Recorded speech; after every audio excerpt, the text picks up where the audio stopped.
ang istoryang ating mapakikinggan ay hindi angkop sa mga batang tagapakinig, sapagkat ito ay naglalaman ng mga sensitibong linya na hindi dapat mapakinggan ng mga bata. Ang ibang parte ng istorya ay naglalaman ng mga mararahas na salita at bayolenteng pag-uugali ng karakter. Kaya ang patnubay ng nakatatanda ay kailangan. Nakikipag-usap ako ng maayos sa'yo. Kaya wag mong ilabas ang demonyong natutulog sa loob ko. Well, madali akong kausap. Pwede ko namang ipawalang bisa ang gayumang ginamit ko sa kanya. Pero gusto ko may kapalit. Anong kapalit? Bakit ba hindi umaepekto sa'yo, Lisette, ang ginagawa ko? Bakit hindi kita mapasukan? Isa ka ring demonyo katulad ko? Sa henerasyon natin ngayon ay iilan na lang ang magpipinsan na magkakasundo. Ngunit may iilan pa rin na malalapit. Kagaya na lang ni Liz, Nico at May. Pero kagaya ng ibang pamilya ay may mga bagay din silang hindi pinagkakasunduan. Hindi pagkakasundo ang magdudulot ng lamat sa kanilang samahan at pamilya. Bagay na bago para kay Liz na lumaki sa mapagmahal na pamilya. Ngunit nang dumating sa buhay ng kanyang pinsan na si May, ang isang lalaki, ay nagbago na ang lahat sa pagitan nila. Lumayo ang loob nito sa kanilang lahat. Kaaway na ang tingin nito sa kanyang pamilya na kontra sa relasyon niya sa lalaki. Pero yun ba talaga ang dahilan ng lamat? Paano kung may sangkot palang itim na mahika? May magagawa pa bang solusyon si Liz sa nangyayari sa kanyang pinsan? Halina at sabay-sabay nating pakinggan ang istorya ng tatlong magpipinsan na nagkalayo dahil sa pagkontra ng isa sa babaerong tamad na lalaking pumasok sa buhay at pamilya nila. Ate Lisette, finally dumating ka na. Grabe, namiss kita. Naku naman, parang last year lang nakapag-vacation kayo sa amin. Oh, nasan nga pala si Lola Ime? Hay nako te, nakatulog na sa paghihintay sa'yo. Bakit ka nga po ba hinapon? Di ba dapat nandito ka na kanina pang alauna? Ay, napaka-traffic. Mabuti na lang talaga at malapit dito sa bahay niyo ang papasukan. Kung hindi, baka araw-araw akong hagardus. Paniguradong pagod ka, ate. Wait, at iinit ko lang ang bulalo. Paborito ko yan ah. Aba, mukhang pinaghandaan niyo talaga ang pagdating ko ah. Siyempre naman. And by the way, ako ang nagluto. Kaya paniguradong napakasarap. Ang OA mo, Bal? Ang sarap pa ng kanilang tawa ng magpipinsan sapagkat ilang buwan din silang hindi nagkita-kita. Madalang ding makasagot sa group chat nila si Lisette, lalo na nang maging abala ito sa pag-aasikaso ng kanyang mga dokumento. Kaya naman hindi mapigilan ng mga ito ang magharutan habang nag-aasaran. Nahinto lang yun nang biglang may dumating na isang lalaki. Anong ginagawa mo rito, Rick? Mag-usap tayo. Hindi pwede ang sinabi mo lang na ayaw mo na. Ate Lisette, samahan mo muna akong bumili ng soft drinks. Ang init dito eh. Parang sa impyerno. Ayos lang ba na iwan natin si May? Ayos lang po. Huwag ka mag-alala ate.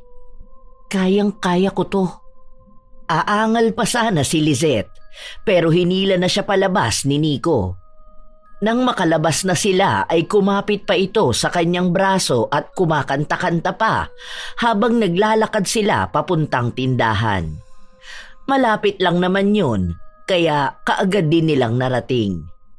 Pagdating sa tindahan, ay sinabi ng tindera na nakita daw nito ang ex-boyfriend ni May. May mga sinabi pa ito na mayabang at baka manggulo sa kanila ang lalaki. Kaya naman napataas ang kilay ni Lisette at tiningnan na may pagtatanong sa mga mata si Nico. Bakit? Bayolente bang lalaki? Si Rick? Ay nako ate, ilang beses na niyang niloko si Kambal. At kapag nakikipaghiwalay, pinipilit si May na makipagbalikan. Hopefully, hindi niya nabalikan. Grabe ang stress ay binibigay ng kumag na yon. Ganun ba? Aaminin ko, mabigat talaga ang loob ko kay Rick. Hindi lang dahil sa niloko niya noon si May. Pero, ewan ko ba? Pag nakikita ko siya, kahit noon pa, inis na inis ako. Maybe because of his aura. Parang mayabang kasi ang dating niya at parang walang plano sa buhay. Pero ayoko naman siyang husgahan. Mas worse pa siya ate. Pakiramdam ko nga, para akong kinikilabutan sa tuwing tumitingin siya. Huwag ka mag-alala. Bibigyan kita ng bracelet charm para hindi ka maka-attract ng negative energy. Ha?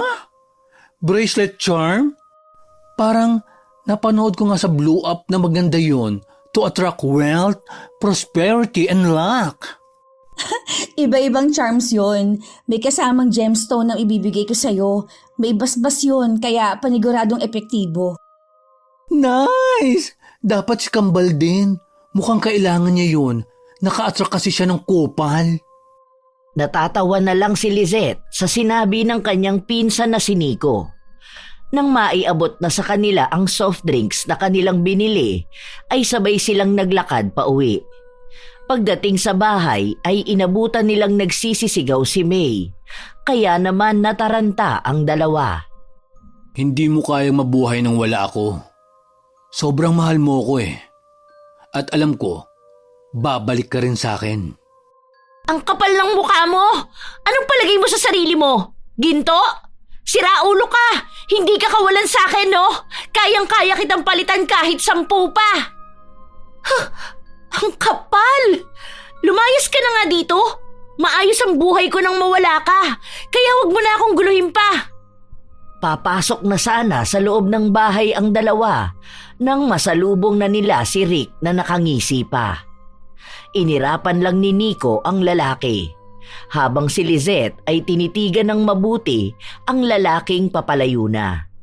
Hindi mawari ng dalaga kung bakit nang titigan niya ito ay parang bumigat ang kanyang ulo.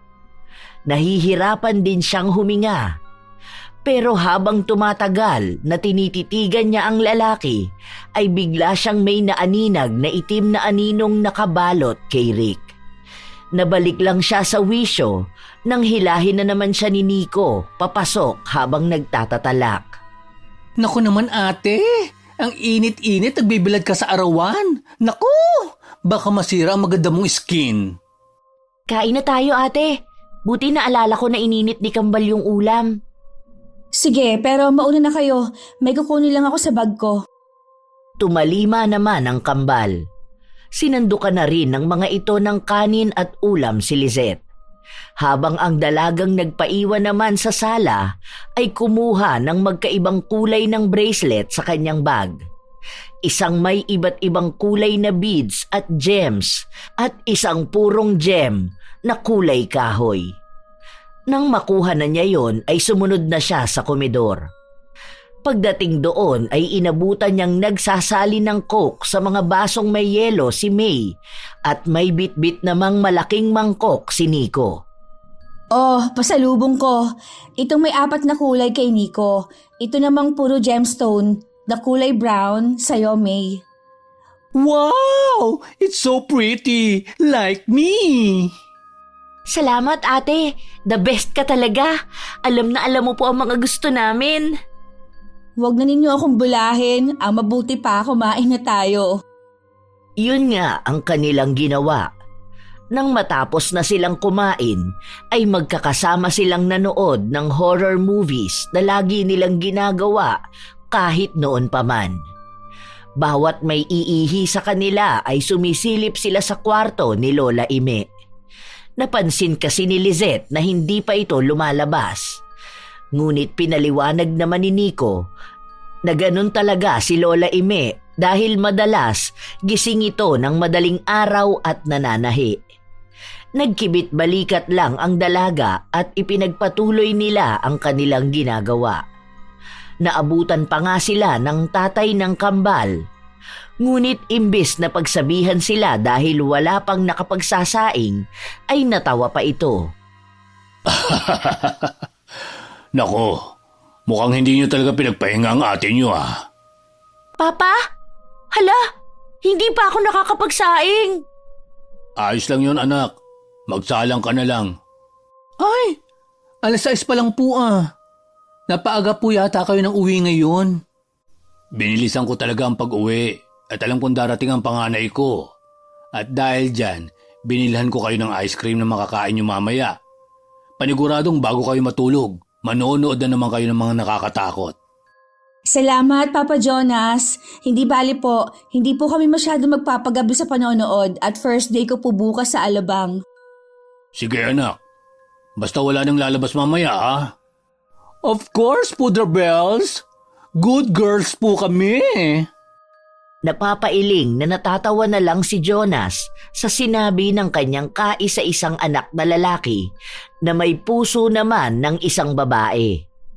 Magkaganon pa man ay tanggap niya yon at hindi kailanman kinuwestiyon ang Diyos sa ibinigay sa kanya. Para kay Jonas, biyaya sa kanya ang kambal. Kaya kahit ano pang sabihin ng iba sa anak niyang si Nico ay hindi niya yon pinapansin. Ang mahalaga sa kanya ay mabuhay niya at maibigay niya ang pangangailangan ng mga ito. Kahit pa nga sabihing nasa wastong edad na ang mga anak niya. Siguro naman, ngayon nandito na si Ate Lisette niyo, ay ma-inspire kayo sa kung ano ang gusto niyo para sa future niyo. Of course! Pero, Papa, kung magtatrabaho po ako, paano na po si Lola Ime? Eh anong ginagawa ko? Pwedeng ako na muna ang tumingin kay Lola. Tapos, pasahurin mo na lang ako.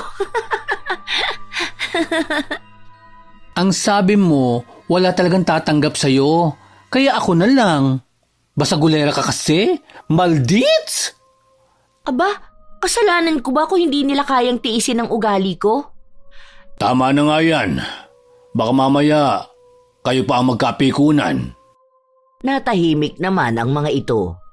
Napapangiti na lang si Jonas habang pinagmamasdan ang pamangkin at kambal na anak. Ang anak niyang si Nico ay piniling umextra lang sa paggugupit kahit nakapagtapos ito ng computer secretarial. Dahil na rin sa ito ang nag-aasikaso kay Lola Ime. Habang si May naman ay nahihirapang makakuha ng trabaho dahil na rin laging napapaaway.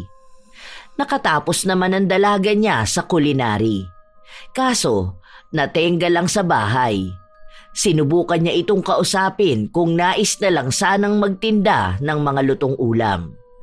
Pero sa umpisa lang ito at hindi na umulit si May. Nasa ganong pag-iisip siya nang tapikin siya ng kanyang pamangkin. Huwag ka pong mag-alala, Papa Jonas. Titignan ko po kung may bakanteng trabaho sa papasukan ko. Mukhang kakayanin naman po ni Nico. Sige anak, salamat. Magpapalit lang ako. At pagkaluto ng kanin, ay kumain na tayo. Bumili nga pala ako ng lechong manok. Lumipas pa ang mga oras. Oras na sana para matulog sila. Nakahiga na sa kanyang kama ang dalaga nang makarinig ng pagkatok si Lizette sa kwartong ginagamit niya. Solo lang niya ang kwartong yun. Tumayo siya at binuksan ang pinto. Bumungad sa kanya si Lola Ime. May hawak itong blouse na alam niyang ito ang nagtahi. Inabot yon sa kanya at saka siya niyakap ng mahigpit. Dahil pipi ito ay alam ng dalaga na yon ang tanda ng pagmamahal ng kanyang Lola Ime. Nang yakapin siya ng matanda ay doon lang niya nakita ang pinsang hinihingal. Nasa likod ito at nakahawak pa sa kanyang bewang.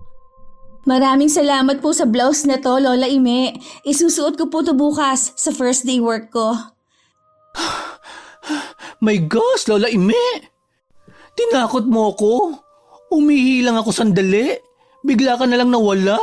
Akala ko lumabas ka na naman. Ha? Bakit? Lumalabas sa madaling araw si Lola Ime?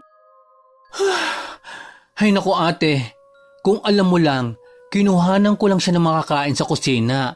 Pagbalik ko, walay na. Umiska po at nagpunta sa tindahan. Mabuti na lang at friendship ko ang bantay ng madaling araw na yon. Kaya na-message niya ako kaagad. May sasabihin pa sana si Lizette. Pero bigla na lang hinampas ng mahina ni Lola Ime si Nico ng isang damit na hawak pa nito. Natawa naman ang dalaga sa overreaction ng kanyang pinsan na akala mo ay talagang nasaktan. Umirap naman ang matanda at saka pinatong sa mukha ni Nico ang isang damit na katulad din ng tela nang ibinigay kay Lizette. Nang makita yon ng binatang may pusong babae, ay nagtatalo nito sa tuwa. Ay! Kabog! Crop top para sa maganda at sexy niyang apo? Ay! I love it! Salamat, Lola Ime! I love you! Iiling-iling na lumayo si Lola Ime at dumiretso sa kanyang makina upang gumawa pa ng ibang tatahiin. Kaagad namang sumunod si Nico sa matanda.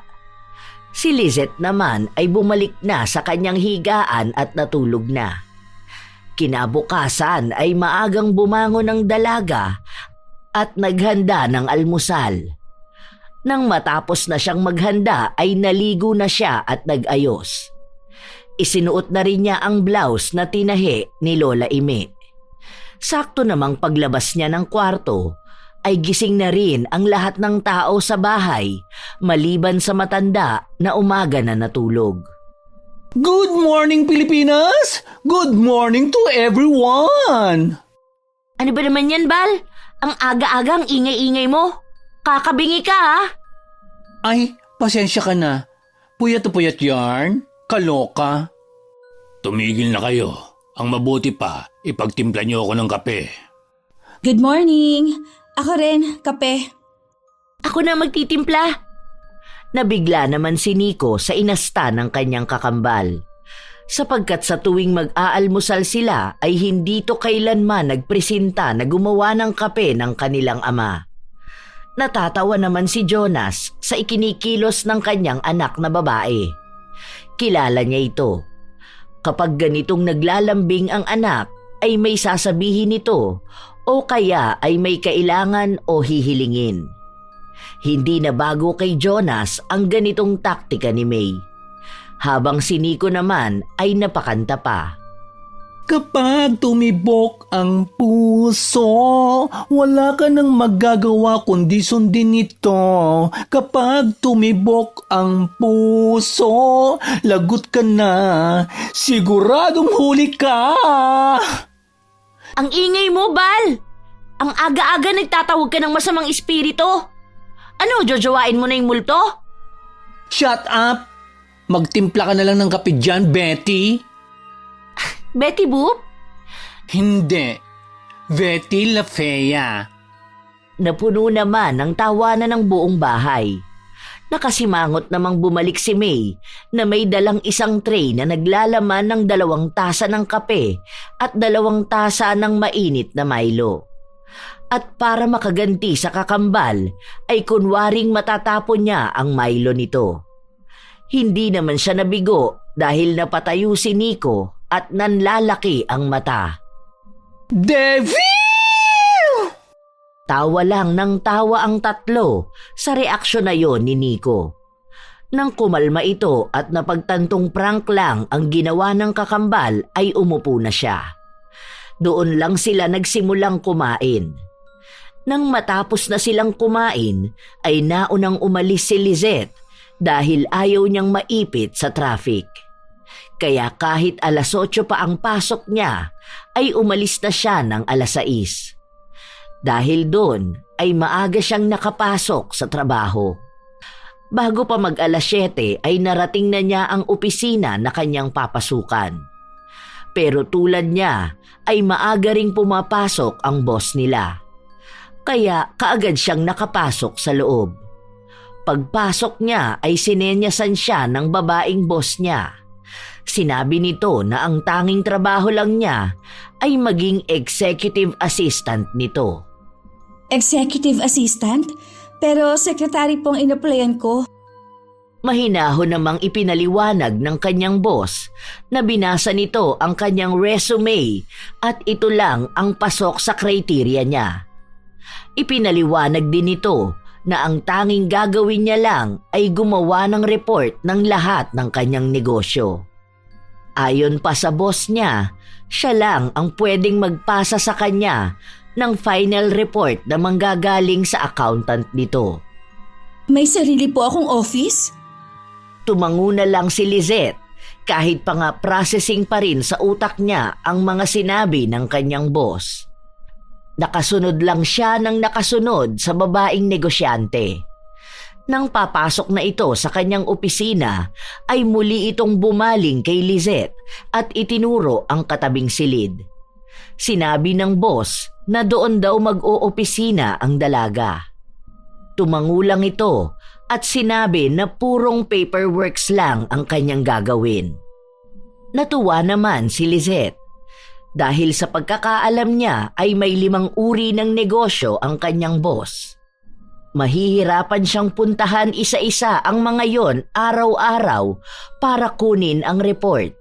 Tapos i-encode pa niya bago i-finalize. Mabuti na lang at hindi na siya ang gagawa nun. At finalization lang ang kailangan niyang gawin. Kahit pa nga maraming paperworks yon, ay mas komportable siya sa ganun. Sinabi rin ng kanyang boss na weekly ang pasok ng report sa kanya, pero bi-monthly ang pasa niya ng report at salary computation ng mga staff. Sige po, gagalingan ko po sa trabaho. Ngumiti lang din ang kanyang boss bago ito pumasok sa kanyang sariling opisina. Nang makapasok na ang boss niya, ay nasasabik na rin siyang nagtungo sa silid na magiging opisina niya. Pagkabukas niya ng pinto ay namangha siya dahil malaki yun at tanaw pa ang Ayala Mall Garden. Nang lapitan niya ang kanyang magiging working station sa opisina, ay nakita niyang bukod sa desktop ay may laptop at iPad din doon na may kasama pang note. Binasa niya yon ng malakas. Sa aking bagong EA, ang lahat ng nasa lamesa mo ay maaari mong gamitin para sa trabaho. Ang laptop at iPad ay magagamit mo kung may mahahalagang dokumentong kailangan mong suriin. Maaari mo itong iuwi. Sana ay maging masaya ka sa kumpanya ko, Boss A. Ay, ang sweet naman ni Boss A. Ang swerte ko talaga. So, ngayon, ang kailangan kong gawin ay aralin ang report na ginawa last week. Yun nga ang ginawa ni Lizette. Buong araw ay inaral niya ang lahat ng report na pumasok nung nakaraang linggo. Ayon naman sa kanyang boss, ay yun ang kanyang gawin para hindi siya mahirapan. Ipinakilala rin siya sa lahat ng kailangan niyang kausapin at kontakin para sa weekly report na kakailanganin niya. Nagsabi pa si Boss A na every end of the week ay kailangan niyang isa-isang puntahan ang lahat ng negosyo para makausap ang mga head nun. Sinigurado naman ito na hindi siya mahihirapan dahil bilang executive assistant ay maaari niyang gamitin ang isa sa kanilang company car kung ito ay para sa trabaho. Nang sumapit na ang 5:00 ay inayos na niya ang kanyang mga gamit. Naisipan niyang dalhin pa uwi ang iPad para mas mabusisi ang mga files. Iuuwi ko na lang ang iPad. Kailangan bukas makapagsimula na akong mag-encode ng ibang report para hindi ako mahirapan sa finalization. Hindi ako matataranta pagdating ng pasahan. Tama, makauwi na nga. Baka mahirapan ako makasakay. Inayos na niya ang kanyang mga gamit. Pagkatapos nun ay lumabas na siya. Sa kanyang paglabas ay nakasabay naman niya si Boss A. Nagpaalam na siya rito. Ngunit bago pa man siya tumalikod, ay tinanong na siya ng babaeng amo kung gusto ba niyang sumabay. Sinabi rin ito na malapit lang ang subdivision niya sa lugar ni Lizette. Paano po ninyo nalaman kung saan ako nakatira? Tatawa-tawa naman si Boss A na sinabi ang dahilan ng pagkakaalam nito ng kanyang tinitirhan. Ayon sa kanyang amo, dati palang mananahi sa pabrika ng kanyang mga magulang si Lola Ime. Kaya naman nang makita niya na isa ang matanda sa reference na ginamit ng dalaga, ay kaagad niyang tiningnan ang qualification nito. At dahil doon ay mas nabigyan niya ng nararapat na posisyon ang apo ng dating tauhan ng kanyang mga magulang. Wow! Grabing coincidence po. Sige po, Boss A. Makikisabay na lang po ako sa inyo.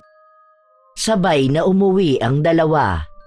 Habang nasa daan sila ay panay ang kwento ni Boss A ng kanyang mga negosyo. Ang una nitong ikinuwento ay ang tungkol sa beauty products nito. Sunod ay ang store nito sa Ayala Mall. Pagkatapos nun ay ang tubigan nito na may 2 branch. Tapos ang iba pa nitong negosyo. Natutuwa naman si Lizette dahil nakakuha siya ng ideya kung ano-anong klaseng negosyo ang kailangan niyang gawan ng report. Ilang minuto pa ang lumipas at narating na nila ang kanto kung saan nakatira si Lizette. Doon na lang siya nagpababa. Doon na lang po ako, Boss A. Maraming salamat po. Pagkababa niya ay hinintay muna niyang umalis ang kanyang boss bago siya naglakad papasok sa maliit na subdivision na kinatitirikan ng bahay ng kanyang Tito Jonas. Malapit lang naman yon kaya hindi na siya sumakay ng tricycle. Habang naglalakad siya ay nakita niya si May sa tindahan. Masayang nilapitan niya ito. May! Aba, mukhang hindi ka po naipit sa traffic ah. Oo, isinabay kasi ako na amo ko. Ibang way ang dinaanan niya kaya hindi na dumaan sa mga matatraffic na lugar. Ay, ang sosyal. Hinatid ng boss. Ay nako, ikaw talaga? Halika na nga't umuwi na tayo. Ano bang ginagawa mo dito? Hindi ka naman bumibili. Nagpa-load lang po ako, ate. Di halika na pala. Sa araw-araw ay ganoon ang sistema ni Lizette. Magluluto ng almusal, maliligo, papasok, magtatrabaho, uuwi kasama ang boss at maglalakad. Ilang linggo na rin mula nang magsimula siyang magtrabaho, nakakuha na rin siya ng pauna niyang sahod. Nakapag-abot na rin siya ng share sa bahay. Ang hindi na lang niya nagagawa ay ang ipasyal ang kanyang mga pinsan. Kaya naman nang sumapit ang day off niya ay dinala niya ang mga ito sa mall para manood ng sine. Masayang masaya naman ang kambal. Pagkatapos ng kanilang pinanood ay kumain sila sa isang Korean restaurant na matagal nang ibinibida ni Nico. Hindi ka magsisisi dito, ate. Bukod sa marami ang serving nila, sulit sarap ang mga foods.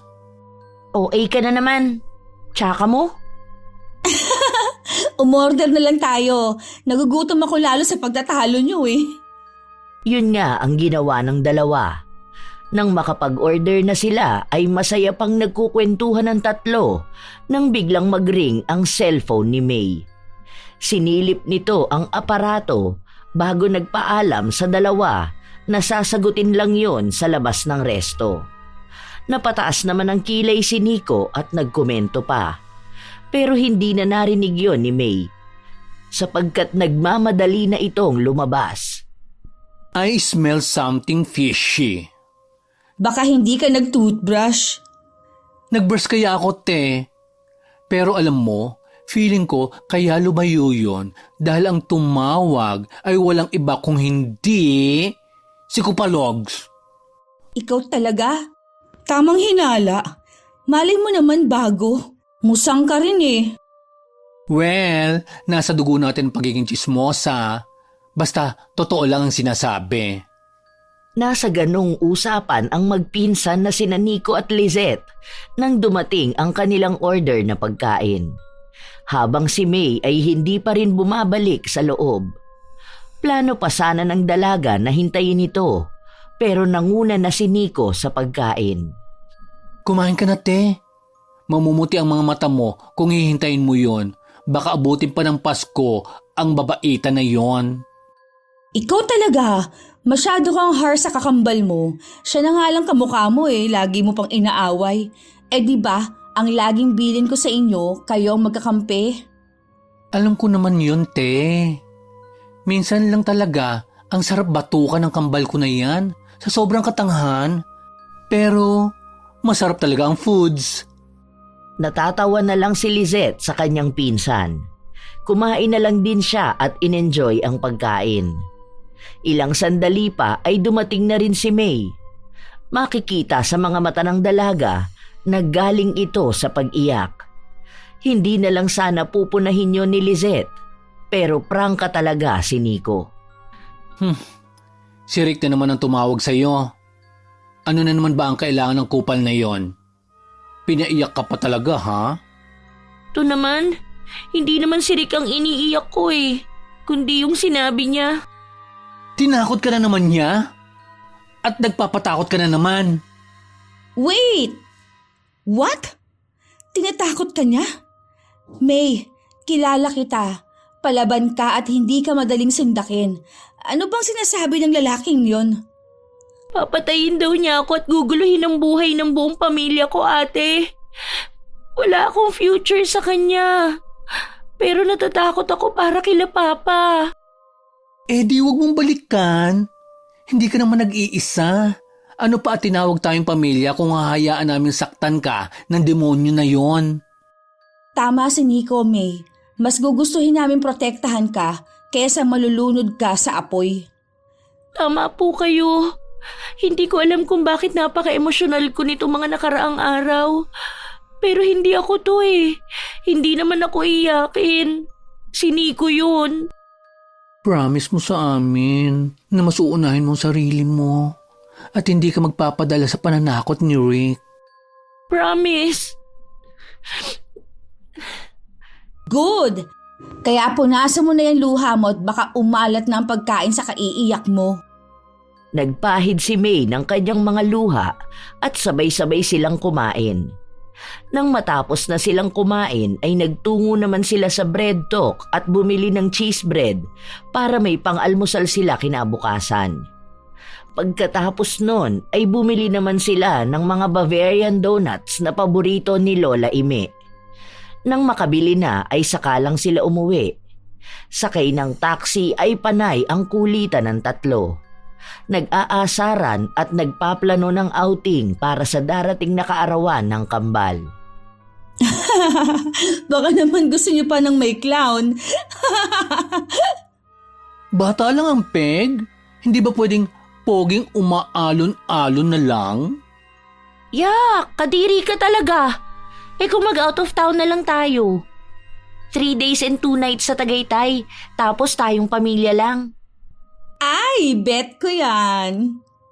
Ay, ako rin. Tapos tanaw na tanaw natin ang Taal with a lot of foods.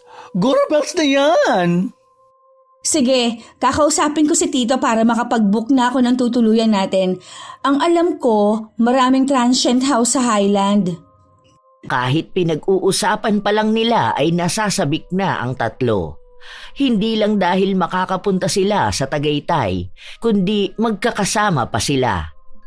Tapos, sasakay tayo ng Ferris wheel with viewing the night light of Tagaytay. Ay, ang saya-saya, no?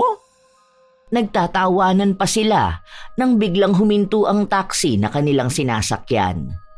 Doon lang nila napagtanto na nakarating na pala sila sa bahay.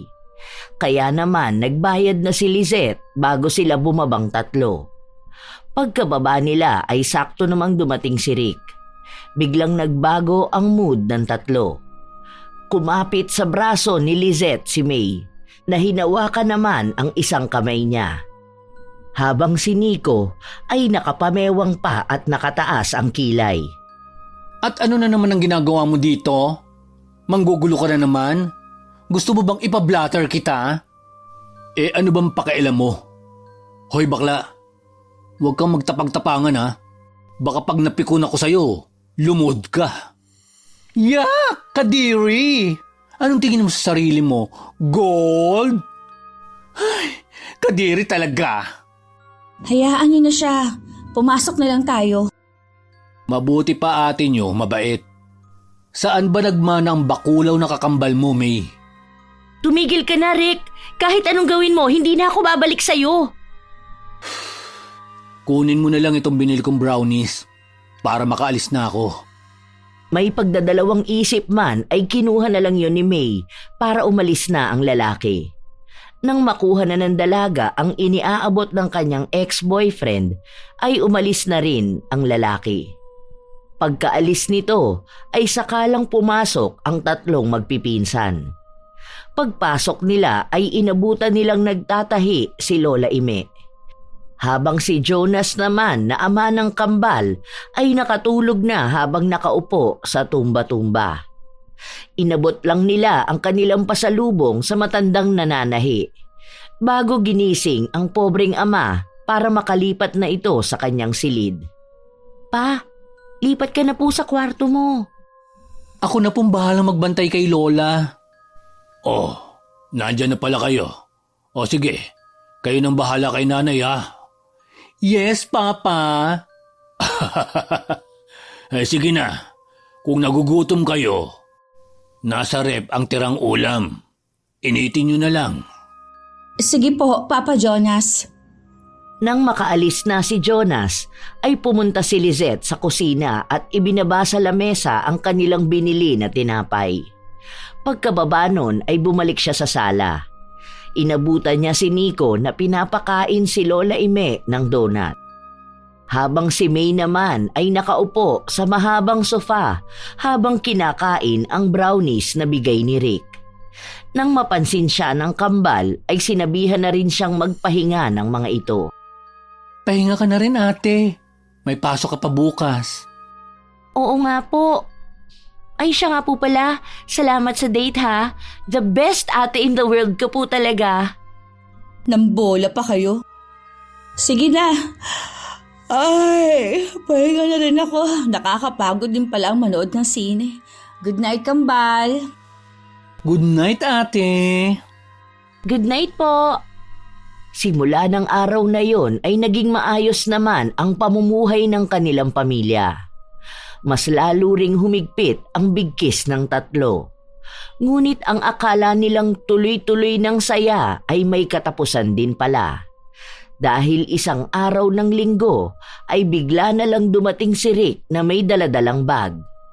Labis ang naging pagkalito ni Nico at Lizette. Lalo na nang salubungin ito ng mahigpit na yakap ni May. Wait! Ano to? May! Akala ko ba nagising ka na? Mahal namin ang isa't isa. Kaya sana naman hayaan niyo na lang ako. Eh bakit may dalang bag yan? Magtatahanan kayo? May, huwag naman ganito. Hindi kami magtatanan. Dahil dito na siya titira. Magsasama na kami.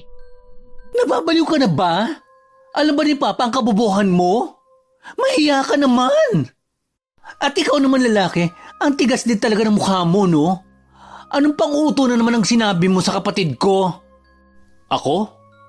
Ang kapatid mo nga nagmamakaawa sa akin para makipagbalikan eh. Ano bang problema mo, Nico? Bakit ba ayaw mo ako maging masaya? Si Rick ang buhay ko. Isa pa, buntis ako ngayon at siya ang ama. Parehas na nagulat sina Lizette at Nico. Wala sa loob na napatitig si Lizette sa mga mata ni May. Sa kanyang paningin ay nagpurong itim ang mata ng pinsang babae. May kakaiba ring aura na bumabalot dito. Pero nabaling ang atensyon niya sa kanyang tiyuhin na bigla na lang sinuntok si Rick. Hayop ka? Ang kapal ng mukha mong buntisin ang anak ko. Paano mo siya bubuhayin? Anong ipapakain mo sa anak ko at magiging apo ko? Daliri mo? Pa, wag! Huwag mo pong saktan si Rick. Nagmamahalan po kami. Parang awa niyo na. Nagulat man sina Nico at Lizette ay pilit nilang inaawat si Jonas. habang si May naman ay nakaharang kay Rick para hindi ito masaktan ng ama. Dala ng galit na nararamdaman ay nagsisigaw si Jonas. Dahil kilala ng dalawa ang Ginoo, ay inilayo nila ito at dinala na muna sa kwarto. Pilit na pinakakalma sa takot na baka pati ang anak nitong babae ay mapagbuhatan ng kamay na kahit kailan ay hindi pa nito natikman. Habang ang naiwang si May kasama si Rick ay iyak lang ng iyak. Pa, ang puso mo. Baka atakihin ka.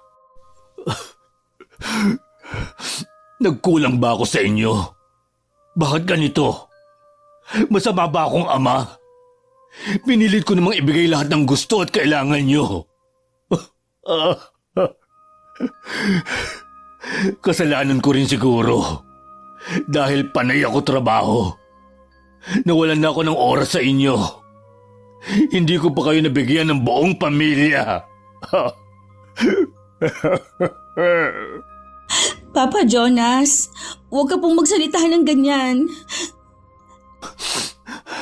Pa, wala po kayong kasalanan at pagkukulang. May sayad lang talagang kakambal ko. Pero kahit kailan, wala po kayong nagawang kasalanan sa amin. Kahit maagang nawala si Mama, lumaki po kaming masaya at malusog. Dahil po yun sa inyo. Kaya tama po si Ate Lisette. Na huwag po kayo magsalita ng ganyan. Umiiyak na niyakap ni Jonas sina Nico at Lizette. Aaminin niya na nanghihina siya sa nalaman. Pero alam niyang wala na siyang magagawa, kaya naman nagdesisyon na siyang kausapin ng isang anak at ang nobyo nito. Mga anak, dito na muna kayo. At kakausapin ko lang sila. Pero pa, huwag ka na mag-alala. Kalmado na ako. Gusto kong marinig kung ano ang plano nila. Lalo na at buntis ang kapatid mo. Nico, hayaan na natin si Papa Jonas. Alam niya kung ano mas makakabuti. Wala namang nagawa si Nico. Nang makalabas na ng kwarto ang kanyang ama, ay bigla na lang siyang hinila ni Lizette sa isang sulok ng kwarto. Dinala siya nito sa parteng malayo sa pinto. Ate, bakit? Anong nangyari sa'yo? Hindi ako sigurado, pero parang may kakaiba kay May. Walang kakaiba, ate. Natural ang katangahan ng kakambal ko. Lalo na pagdating sa kumag na yon. Hindi yun ang ibig kong sabihin. Pakiramdam ko, ginagamitan ng itim na mahika ang kapatid mo. Lumaki ako sa probinsya. Manggagamot din ang kapatid ng papa ko. Ang ibig mong sabihin? Kinukulam ang kapatid ko? Aba, ang lakas talaga ng loob ng kupal na Rick na yan. Hindi pa ako sigurado, pero nung una kong nakita si Rick, akala ko na malikmata lang ako, kahit pa nga ang bigat ng nababibe ko sa kanya. Anong gagawin natin? Paano yan? Matatanggal pa ba ang kulam sa kanya? Tatawagan ko ang kapatid ng aking ama. Ay, sana lang pwede kahit hindi na tayo pumunta sa probinsya. Ipapanalangin ko yun, ate. Matapos ang pag-uusap ng magpinsan, kaagad na tinawagan ni Lizette ang kanyang tiyahin sa probinsya. Mabilis namang sumagot ito. Pagkatapos ng batian ay sinabi na ng dalaga ang kanyang pakay. Binigyan naman siya ng kasiguraduhan nito na kaya niyang magamot o maialis kay May ang itim na mahika. Masaya namang ibinaba niya ang telepono. Pero lumipas na ang ilang araw ay mas lumalala pa ang mga nagaganap sa bahay. Isang gabi, pagka-uwi ni Lizette ay inabutan niyang nagwawala si May at pinagmumumura si Nico.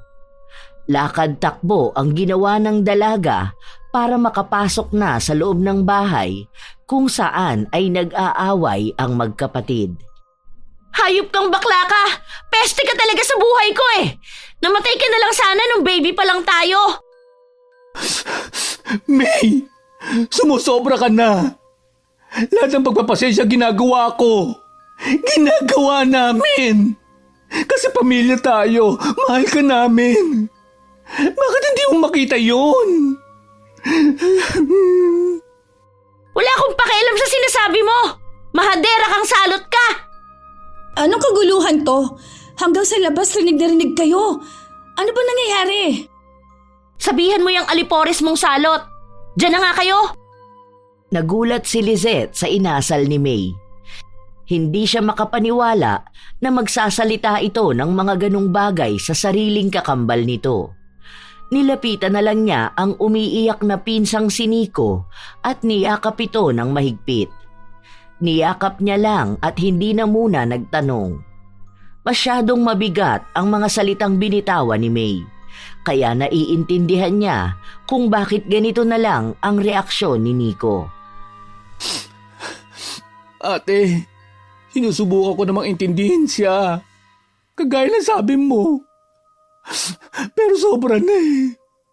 Hindi ko alam kung dahil pa rin ba sa kulam o talagang mas mahalaga lang si Rick sa kanya. Tumahan ka na. Kakausapin ko ulit ang tita ko. Baka nakalimutan niya ang usapan namin eh. Ipaaalala ko na lang. Tahan na. Mas kailangan nating habaan pa ang ating pasensya. Bukod sa hinala natin, ay nagdadalang tao na rin si May. Tumangutangulang si Nico at maarteng pinahira ng kanyang mga luha.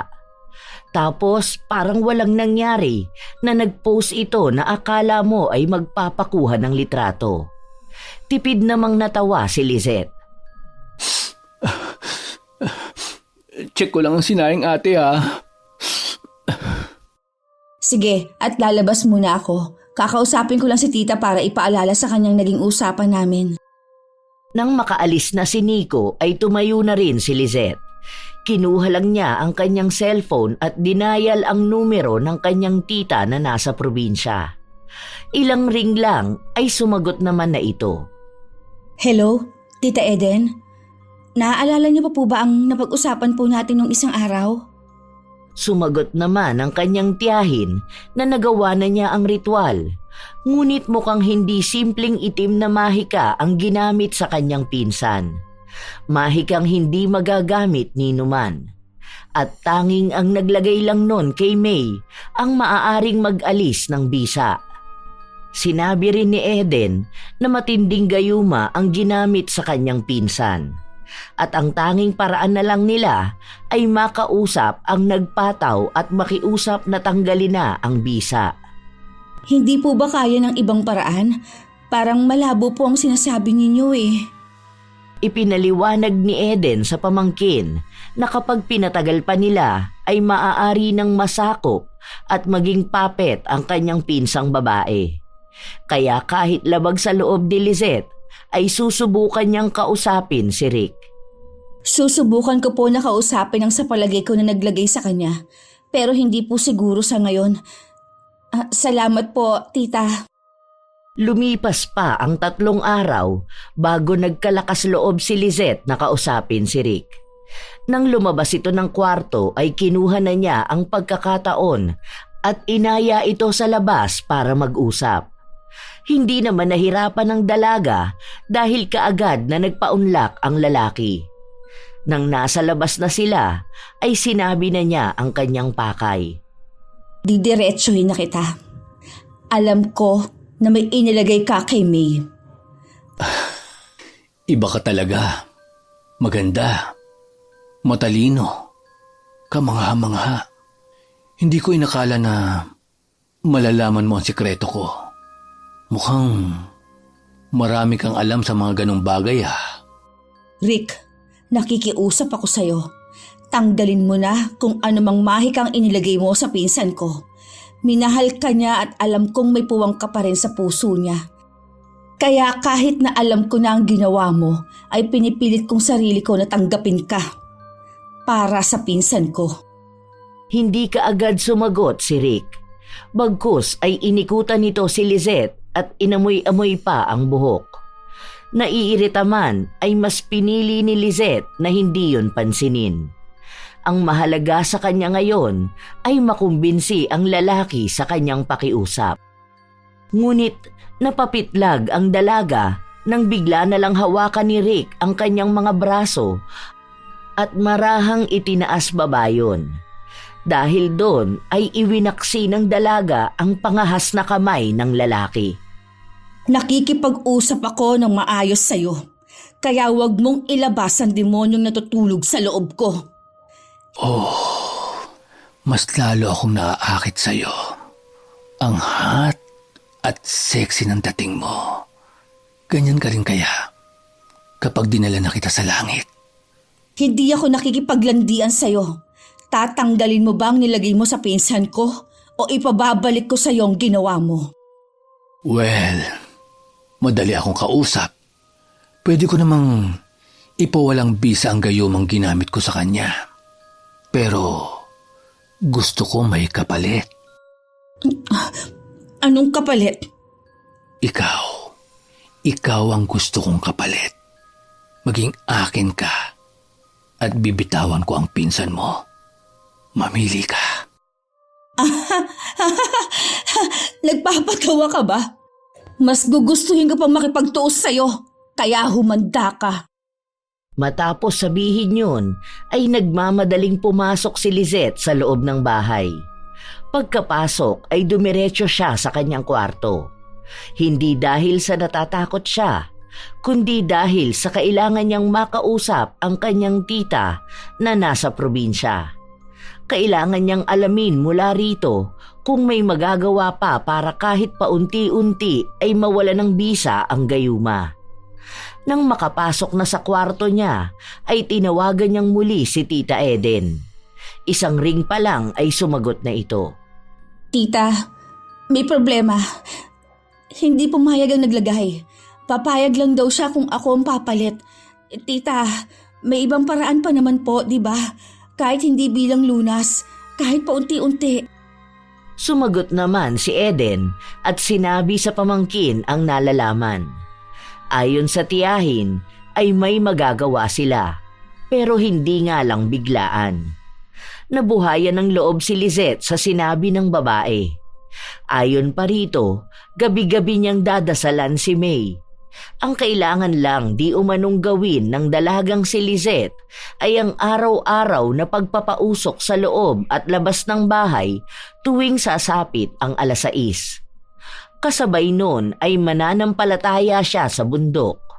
Sinabi pa nito na may ipapadala itong mensahe ng detalye na kanyang gagawin. Talaga po, maraming salamat Tita Eden.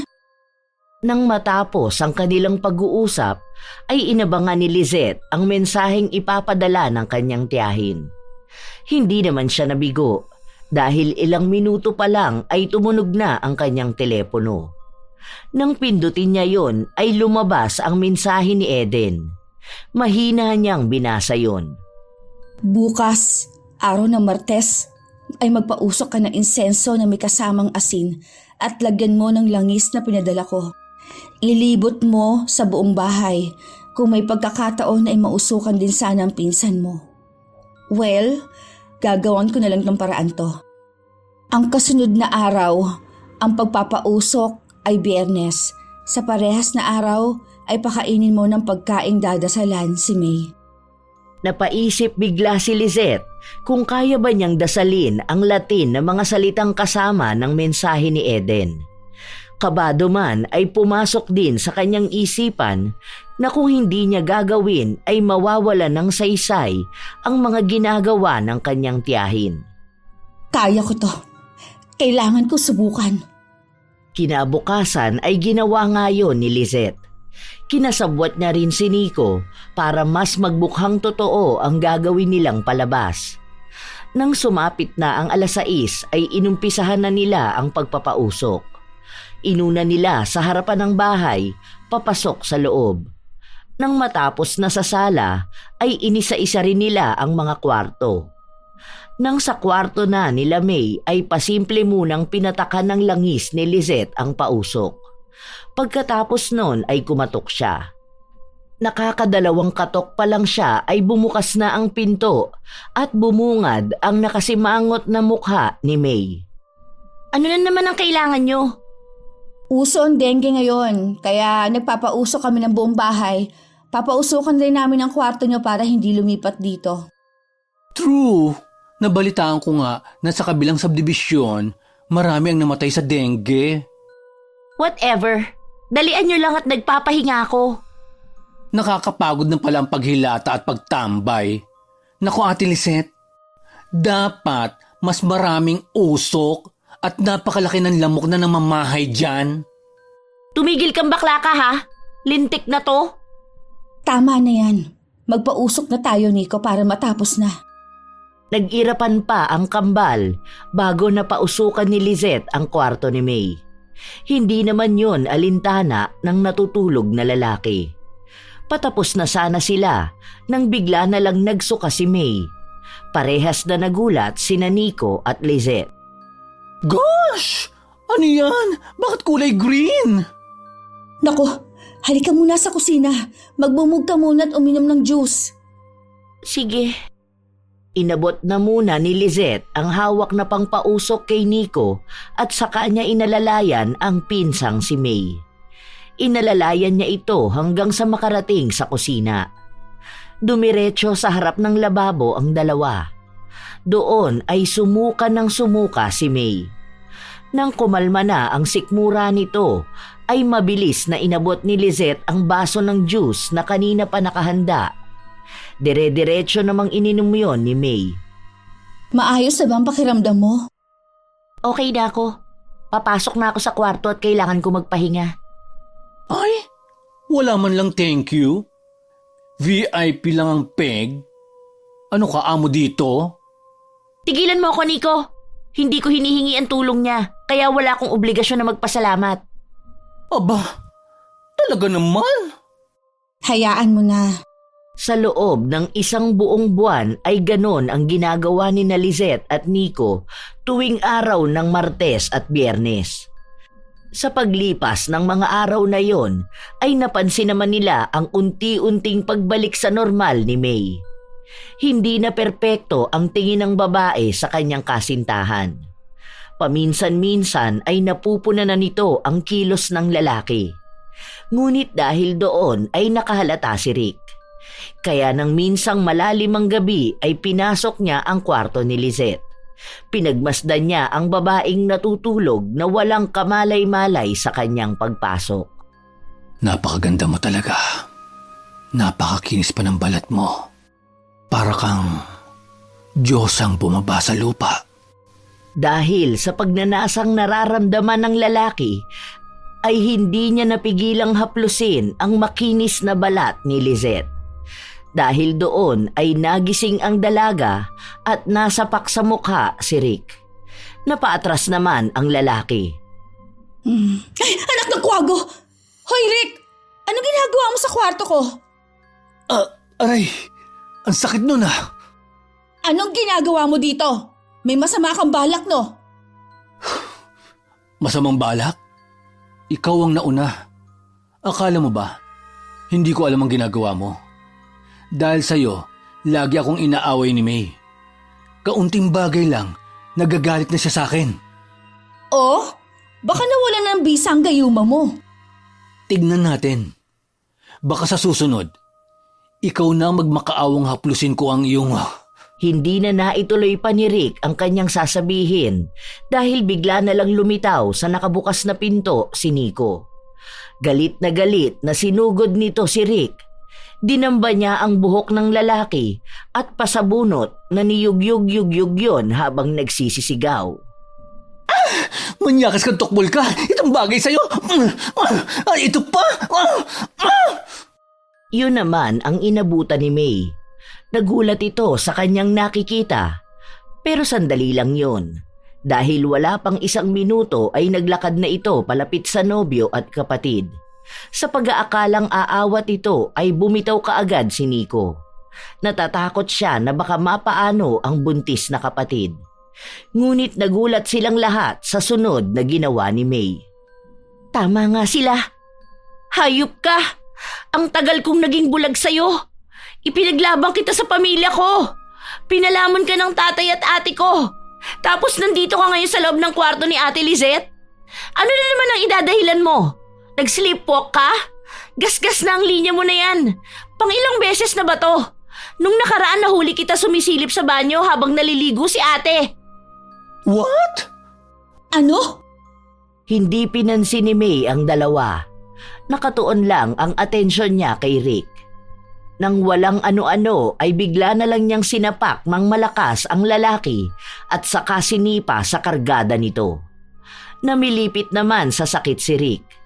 Habang sina Nico at Lizette na nagulat ay biglang napagtanto ang nangyayari.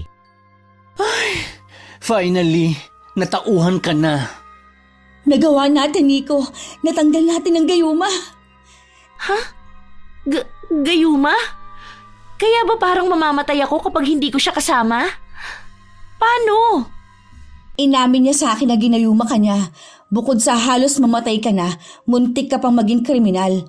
Alam mo bang sinabihan mo sa Nico na sana namatay na lang siya? Ano? Bakit ko naman sasabihin yun? Kahit madalas kami mag-asara ni Nico, ay magkadugtong kami. Pero, ginawa mo nga bruha. Na-hurt ako ng sobra ha. Kala mo ba? Akala ko talaga. Hindi mo na ako love. Pinagkaisahan niyo ako. Technically, no. Wala akong alam sa nangyayari. Pero these past few days, napapansin ko na hindi ako masaya kapag kasama ka.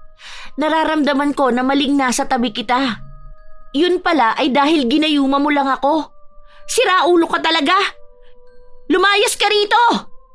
Pagkasabi nun ni May ay kinaladkad niya palabas ng kwarto si Rick. Nakasunod naman sa kanya sina Lizette at Nico. Pagdating sa sala, binitawan niya ang lalaki at pumasok sa kanyang kwarto. Ilang sandali pa, bumalik na ito, bit-bit ang lahat ng gamit ng lalaki at saka ito pinagsisigawan. Umalis ka na! Hanggat kaya ko pa magpigil ang galit ko sa'yo! Baka mamaya madimonyo ko at putulin ko yung batuta mo! Alis! Lumayas ka sa harapan ko! Peste! Sinira mo ang pamilya ko! Talagang ginayuma mo pa ako, ha? Saan ka kumukuha ng lakas ng loob? Dala ng pagkainis ay tumayo si Rick at dinampot ang kanyang mga gamit at umalis sa bahay na yon. Habang ang tatlong naiwan ay masayang nagyayakapan. Tila ba miss ang isa't isa. Yun naman ang inabutan ng kumakamot ng ulo na si Jonas. Oh, anong meron? Bakit gising pa kayo? Kumalas si May sa yakap ng dalawa at walang pag-aalinlangang yumakap sa ama. Kasabay nun ay ang paghingi nito ng tawad sa kanyang mga nagawang kapusukan. Nabigla naman ang Ginoo at marahang kinapa ang noo, leeg, maging ang kilikili ng anak na babae. Tila ba hindi ito makapaniwala. Papa, sorry kung lagi kitang binibigyan ng sakit ng ulo. And thank you kasi kahit bad ako love mo pa rin ako at hindi ako pinapabayaan. Grabe, sising-sisi talaga ako sa mga pagkakamali ko. Isa pa nga po pala, wala nang ama ang apo mo. Pero swerte ko kasi may lolo pa rin po siya na kagaya mo. Nak, nalipasan ka ba ng gutom? Pa naman, naglalambing ako at nagdadrama tapos ganyan pa sasabihin mo. Napuno naman ang tawanan ng kanilang tahanan. Dahil sa pangyayaring yun ay mas lalong naging malapit ang tatlo. Lalo na nang mag-anim na buwan na ang tiyan ni May.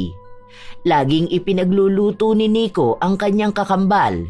Si Lizette naman ang pinaglilihian niya. Lagi niya itong hinahanap-hanap. Si Lola Ime naman ay panay ang tahi ng mga damit pang bata. Tinuruan din ng matandang babae na magganchilyo si Buntis. Kaya kapag wala pa si Lizette ay nalilibang siya. Nakagawa ako ng bonnet at sapatos. Ang galing-galing ko talaga. Siyempre, mana ka sa akin eh. May bago pa ba ron? Ang kapal! Tanggapin mo na lang kung gusto mong ibigay ko sa iyo ang empanada ala Nico. Hello everyone! Nandito na ako! Ay, ang aga mo yata ate. Maaga akong pinauwi ni Boss A. Oo nga pala, Nico, bet mo bang makatrabaho ako? Trabaho? Anong trabaho? Kailangan ko ng PA. Pwede ka? Sayang din yun ha, 12,000 monthly plus weekly allowance pa. Go, go, go! Bet ko yan! Love it! Hulog ka talaga ng langit, Ate Lisette! Habang si Rick naman ay patuloy na sinusubukang gayumahin si Lizette. Ngunit sunod-sunod na kabiguan lang ang natatanggap niya. Bakit ba hindi umiepekto sa'yo, Lisette, ang ginagawa ko? Bakit hindi kita mapasukan? Isa ka ring demonyo katulad ko! Habang masayang nagpapatuloy sa buhay ang pamilya nila Jonas, May, Nico, Lola Ime at Lizette, pati na ang batang paparating pa lang ay patuloy naman sa pagbagsak si Rick. Dahil sa mga panggagayumang ginagawa nito sa iba't ibang babae ay nakarma siya. Nagkaroon siya ng diferensya sa pag-iisip. Magkaganoon pa man, ay hindi nawala sa kanya ang pagiging mayabang na nagdala sa kanya sa kapahamakan nang minsang sinubukan niyang landiin ang isang babae sa bar. Hindi lang siya nabugbog, nagkaroon na rin siya ng kapansanan. Nalumpo siya at nagkaroon ng iba't ibang sakit sa balat. Sa kahit anong pagsubok na ating kakaharapin, ay may iilan lang na nananatili sa ating tabi upang tayo ay hindi tuluyang malunod sa kumunoy na gawa ng ibang tao. Ilang paalala mula sa istoryang ating napakinggan na sa mga nangyayari sa ating buhay ay huwag natin hayaan na makalimutan ng puso ang pagmamahal natin sa ating pamilya. Ang hindi pagsuko at haba ng pasensya sa taong mahal kagaya ni Lizette ay magdudulot ng maganda, lalo na kung ito ay wagas at dalisay. Ngunit atin ding tandaan na sa mundong ito ay iilan na lang ang tunay. Mas marami na ang nagpapanggap lang at nanggagamit. Maging mapanuri tayo at mapagbantay sa ating papapasukin sa ating buhay. Kaya naman ating pahalagahan ang totoo at iwasan ang mapanlinlang. Laging tandaan na ang kasamaan ay hindi kailanman magwawagi sa kabutihan. Shout out sa ilan sa mga solid na taga-suporta ng mga istorya ni Lola Telang. Isang magandang araw kina Fe Kapulong, Pamela Talaok, Ging Estrada, Ira Acevedo, Marisa Villanueva, Esther Asadon, Irma Sana Mendoza, Janine Mamon, Rebecca Verceles, Joy ng Bataan, Marie Lightworkers 720 ng La Union, Marie Sumading ng Binangonan Rizal, Jessie Testa, Belen Malbas, Bembem Lamata, Riza Bingco, Lily Munar, Natividad Tolibao, Linda Marie Cowley, Alfreda Tamsakdan Alano, Jerry Berden 542 ng Panabo City, Charlene Gumansing, Tambayan ni Arna, Thalia Thalay ng Jeddah, Kingdom of Saudi Arabia, Liza Riano, Violi Leharso, Cecil Sabroso, Marge S. Razon, Estela Cabral da Silva, Rosemary Cao, Jeanette Takazawa ng Japan, Elizabeth Hardenil ng Kawaguchi, Japan. Ito ang inyong Lola Telang at maraming salamat sa pakikinig. Hanggang sa susunod mga apo.